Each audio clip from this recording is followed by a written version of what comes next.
सुगज last session Bajaj housing finance investors के लिए थोड़ा सा ऑप्टिमिज्म लेकर के आया है और ये वीक का लास्ट सेशन था और रिजल्ट से पहले का भी लास्ट सेशन था ये। और आपको पता है संडे ट्रेडिंग डे है क्योंकि बजट है, कल भी सेशन है, यानी कि एक और दिन आपके पास में एक्स्ट्रा आ जाता है बजाज हाउसिंग फाइनेंस में। ऐसे में सिचुएशन क्या है, बजाज हाउसिंग फाइनेंस के फंडामेंटल फाइनेंशियल पर क्या इंपैक्ट पड़ेगा, ये जानना बहुत ज्यादा जरूरी है क्योंकि ऑलरेडी कंपनी अपने एवरेज को ब्रेक डाउन करके चल रही है। ये आपको पता होगा अगर आपने पिछले वीडियोस देखे हैं तो। नहीं देखे चिंता मत करो, सब चीज आपको समझ में आएगी। एक छोटा सा लालच, इस पूरे वीडियो में आपको सब कुछ मिलेगा। मेरा एक छोटा सा लालच है सब्सक्राइब करने का, जरूर कर देना। I am NISM 7 certified. शुरू करते हैं बजाज हाउसिंग फाइनेंस। और सबसे पहले हमारे पास में है EPS ग्रोथ, जो कि कंपनी का काफी बेटर है इस खराब सिचुएशन पर भी। एक एवरेज जो मैं बात कर रहा हूं उसको भी समझेंगे, लेकिन एक बार ईपीएस कंपनी का देखो, लगातार स्टेप रेस पर कंपनी का ईपीएस कहीं ना कहीं चला है, जो कि अच्छा है। एक साल के अंदर कंपनी का ईपीएस 2.22 से 2.83 तक आ चुका है। ऑल्दो शेयर का प्राइस अपने 130 से 110 के कंसोलिडेशन फेज से 88 और 92 के बीच में पड़ा हुआ है। गिरावट है लेकिन ईपीएस स्टिल काफी बेटर है। अगर ईपीएस बेटर है इसका मतलब यह है कि कंपनी के बाकी के रेशियोज, जैसे कि कंपनी का पीई रेशियो और कंपनी का पीबी रेशियो यानी कि प्राइस टू बुक रेशियो, दोनों काफी हद तक एक स्ट्रॉन्ग वैल्यूएशन पर नजर आते हैं। फिर भी भाई स्टॉक में गिरावट क्यों? अगर फंडामेंटली तीनों रेशियो कंपनी के बढ़िया हैं तो गिरावट किस बात पे है? उसके लिए हमको देखने पड़ते हैं कंपनी के रिजल्ट्स, जो कि बताते हैं कि कंपनी के जो तीन रेशियो अभी हमको अच्छे दिख रहे हैं कि या ये एक्चुअली कंपनी की वैल्यूएशन को अंडर वैल्यूड बताते हैं या पर स्टिल कंपनी स्ट्रगल करेगी आगे जाकर के। ठीक है, तो इसके लिए हमें देखना है कंपनी का ग्रोथ परसेंटेज। कंपनी में आपको यहां पर नजर आएगा कि लगभग एक साल तक ना कंपनी ने एक एवरेज ग्रोथ दी। ये एवरेज ग्रोथ कंपनी की 25% की रही। ठीक है, एक साल तक आप देखो यहां पर मार्च 2024 से लेकर के मार्च 2025, और तब तक स्टॉक आपका एक ही रेंज पर कंसोलिडेट भी करता देखने को मिला और ज्यादा कुछ यहां पर नहीं हुआ। लेकिन इसके बाद पिछले 2 क्वार्टर के अंदर 2025 का जून और 2025 का ही सितंबर, यानी कि फाइनेंशियल ईयर 26 के दोनों ही रिजल्ट कंपनी के फीके आ गए, क्योंकि कंपनी ने अपना एवरेज तोड़ दिया 25% का। वहां से कंपनी गिर जाती है पहले 18.43% पे और उसके बाद 14.30% पे। तो कहीं ना कहीं जो एवरेज कंपनी का टूटा है, इसकी वजह से जो तीनों रेशियोज कंपनी के आप देख रहे हो काफी नीचे आ चुके हैं। कहीं ना कहीं स्टिल स्टॉक वहां पर स्ट्रगल कर रहा है। इसका मतलब यह है कि कंपनी में ये एवरेज 25% का जो पहले था वापस आना जरूरी है, क्योंकि यहां ऑलरेडी कंपनी बहुत डंप कर रही है। कंपनी के फंडामेंटल इससे वीक हो रहे हैं, यानी कि जो अभी हमको फंडामेंटल कंपनी के नीचे नजर आ रहे हैं उनको और करेक्ट होने की जरूरत है। जो कैसे हो सकते हैं? वो हो सकते हैं कंपनी के वापस से इस ग्रोथ परसेंटेज के बढ़ने से। 2 क्वार्टर कंपनी के बहुत फीके आए हैं। कंपनी के रिजल्ट्स आएंगे आपके 2 फरवरी को।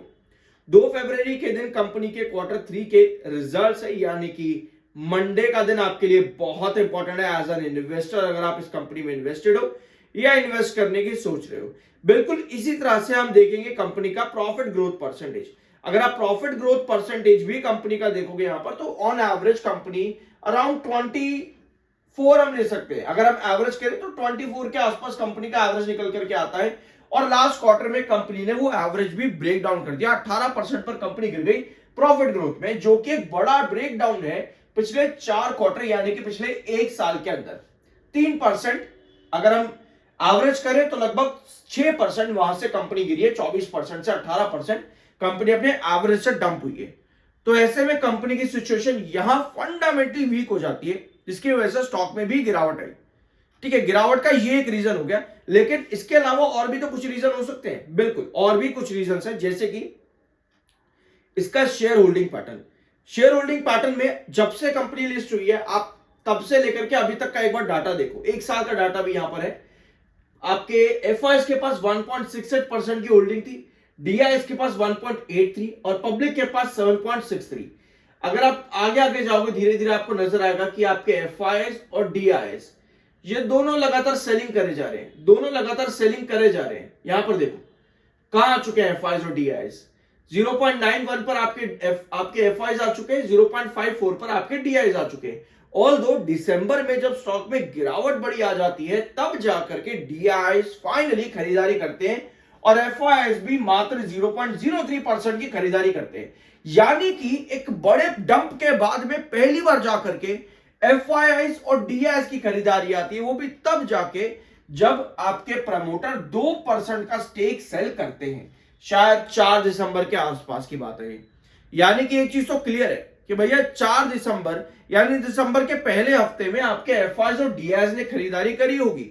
अब भैया इसके लिए पता आप क्या करो, इसके लिए आप ना चार्ट पैटर्न पर आओ, सब्सक्राइब कर देना अगर अभी तक नहीं किया है, तो पैसे नहीं लगते यार इस चीज के, ठीक है। ये है स्टॉक का चार्ट, गिव मी 1 सेकंड। ये 1 आवर टाइम फ्रेम का चार्ट है और हमको चाहिए वैसे तो डेली टाइम फ्रेम का, यस, तो यहां ठीक रहेगा। ये डेली टाइम फ्रेम का चार्ट है। वर्स्ट वीक ऑफ दिसंबर आपका प्राइस था लगभग 98 से लेकर के 94 के बीच में। 98 से 94 के बीच का हम एवरेज ले लेते किस प्राइस पर स्टॉक चल रहा था। मतलब कि आपके प्रमोटर ने जो एग्जिट किया है वो 94 से लेकर के 98 के बीच में है और आपके एफआईआईज और डीआईआईज ने जो खरीदारी करी है वो भी कहीं ना कहीं इसी प्राइस के नीचे आती है। और आपको क्या एक चीज पता है कि 98 ही आपका एक्चुअली रिजेक्शन पॉइंट बना हुआ है इस समय 98। अभी चार्ट पर वापस आएंगे, समझेंगे उसको। एक बार यहां पर देखना, ये स्क्रीन लास्ट वीडियो का है जो मैंने आप लोगों के साथ डिस्कस किया था। यहां पर भी आपको नजर आ रहा है 98 और 88 आपको दिख रहा होगा, यहां पर लाइन के ऊपर 88 आपको दिख रहा है और ये 92। ये बहुत इंपॉर्टेंट ट्रेंड्स है तीनों के तीनों। और ये वीडियो लगभग आज से 1 महीने पुराना है, 1 महीने पुराना वीडियो है। आपको ये रफ डायग्राम जरूर दिख रहा होगा, लेकिन अगर इस पूरे वीडियो को आप देखोगे तो मैंने चार्ट पर रख करके भी इंटरजेक्टरी को पहले बताया, फिर मैं रफ डायग्राम पर लेकर के आता हूं ब्लैंक स्क्रीन के ऊपर।